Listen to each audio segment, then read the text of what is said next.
you ready, kids? Aye, aye, Captain! I can't hear you! Aye, aye, Captain! Oh! A few minutes later.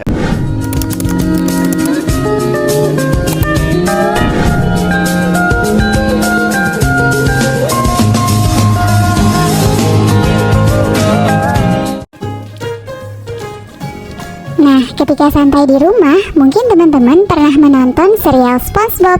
Dalam kartun tersebut, banyak dijumpai berbagai macam jenis hewan yang unik dan menarik. Namun, di kehidupan nyata, ada nggak ya hewan seperti SpongeBob dan teman-temannya itu? Biar pertanyaan teman-teman terjawab, yuk kita ikuti dulu video berikut ini. Di video kali ini, kita akan belajar tentang Animalia. Simak terus videonya ya. Animalia merupakan hewan dengan ciri-ciri sebagai berikut. Bersifat multiselular atau memiliki banyak sel. Selnya bersifat eukariotik, artinya sel memiliki membran inti, tidak mempunyai dinding sel, bersifat heterotrof atau tidak bisa menghasilkan makanan sendiri, mampu bergerak secara aktif, dan sebagian besar kingdom Animalia ini bereproduksi secara seksual.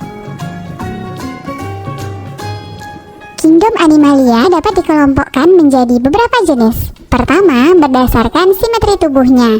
Berdasarkan simetri tubuh, Animalia dibedakan menjadi tubuh dengan simetri radial dan simetri bilateral. Tubuh yang memiliki simetri radial akan tersusun melingkar. Jika dipotong, maka akan dihasilkan potongan tubuh dengan bentuk yang sama. Contoh Animalia yang memiliki simetri radial adalah Phylum Porifera, Solenterata, dan Echinodermata. Sedangkan pada simetri bilateral, bagian tubuh tersusun bersebelahan dengan bagian lainnya. Jika dipotong, maka dihasilkan bagian yang sama antara sisi kanan dan kiri. Contohnya pada filum Annelida, Platyhelminthes, Nemathelminthes, Mollusca, Arthropoda, dan semua vertebrata.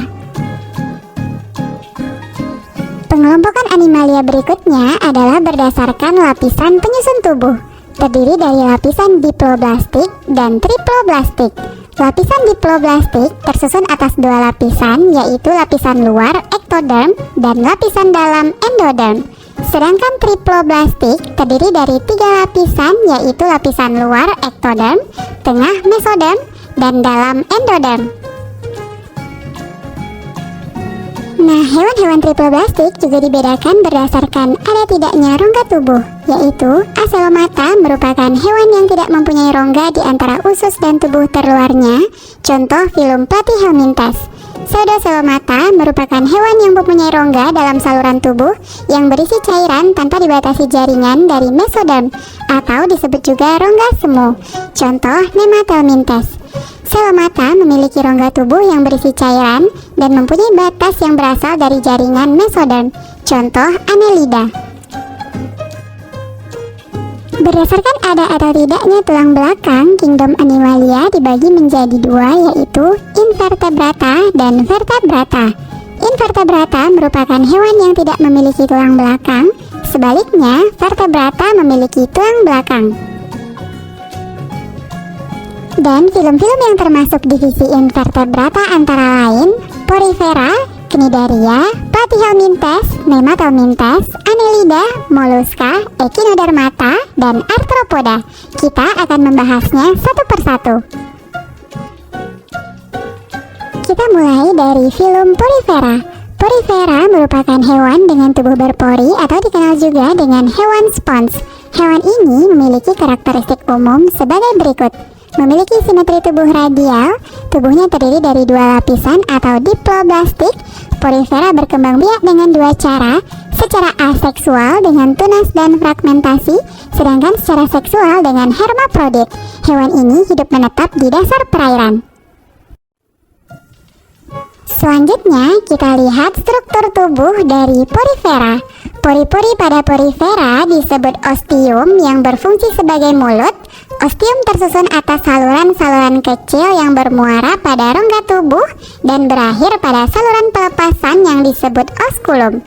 Sebagai hewan diploblastik, lapisan luar tubuh porifera tersusun dari sel epitel sederhana yang disebut pinakosit. Sedangkan lapisan dalam disusun oleh sel berleher yang disebut koanosit. Koanosit mempunyai flagela dan nukleus. Sel koanosit disebut juga sel kolar. Pada bagian antara pinakosit dan koanosit terdapat mesoglea. Mesoglea tersusun atas zat gelatin. Pada mesoglea terdapat bagian-bagian berikut: sel-sel amoebosit untuk menyerap makanan dan mengangkut sisa metabolisme antar sel, porosit untuk membuka dan menutup pori, skleroblast untuk membentuk spikula. Spikula merupakan duri-duri yang menyusun kerangka tubuh, arkeosit untuk membentuk sel produktif, misal dalam pembentukan tunas, gamet, dan regenerasi sel. Nah, pada gambar kita juga bisa melihat arah air masuk dan keluar melalui pori-pori tubuh porifera.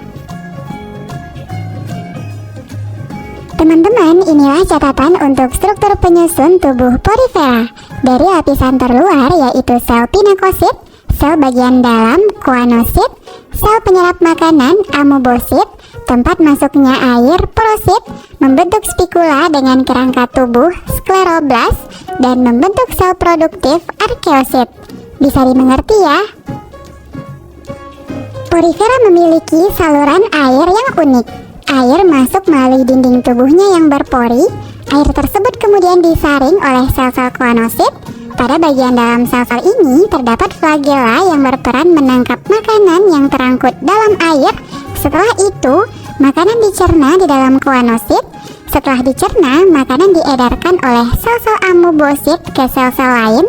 Zat sisanya dikeluarkan bersama sirkulasi air oleh spongosol melalui oskulum. Sistem saluran air pada porifera ada 3 tipe, yaitu askonoid, sikonoid, dan leukonoid atau ragon. Berdasarkan bentuk dan kandungan spikula di tubuhnya, porifera dibagi menjadi 3 kelas. Pertama, kelas kalkarea. Tubuh tersusun atas spikula yang mengandung kalsium karbonat atau kapur. Sebagian besar tipe aliran airnya adalah askonoid. Tubuh berbentuk silinder. Contoh hewan kelas ini adalah Skipa sp, Sikon sp, Klatrina sp, Leukon sp. Berikutnya, kelas Hexactinellida. Spikulanya mengandung banyak benang silikat atau kersik. Sebagian besar tipe aliran airnya adalah sikonoid. Bentuk tubuh hewan ini menyerupai gelas, silinder, corong. Contohnya, Euplectella aspergillum, Hyalonema sp. Terakhir, kelas Demospongia. Kelompok ini bertulang lunak dan tidak mempunyai rangka. Apabila ada yang memiliki rangka, rangkanya tersusun atas serabut-serabut spongin dengan spikula dari zat silikat. Sebagian besar tipe aliran airnya adalah leukonoid. Bentuk tubuh tak menentu, biasanya bercabang. Contoh, Spongia sp, Kalispongia sp. Nah, tahukah teman-teman kalau porifera memiliki banyak manfaat dalam kehidupan kita? Di antaranya, dapat dijadikan bahan baku obat-obatan karena porifera mampu bersimbiosis dengan bakteri menghasilkan zat bioaktif. Spongia sp yang sudah mati dapat dimanfaatkan sebagai alat penggosok badan dan pembersih kaca. Hewan-hewan porifera sangat berperan dalam mencernihkan air karena ia mampu menyerap polutan. Keberadaan porifera juga bisa menjadi tempat berlindung ikan, dan hewan-hewan porifera memiliki nilai keindahan yang tinggi dan dijadikan hiasan akuarium.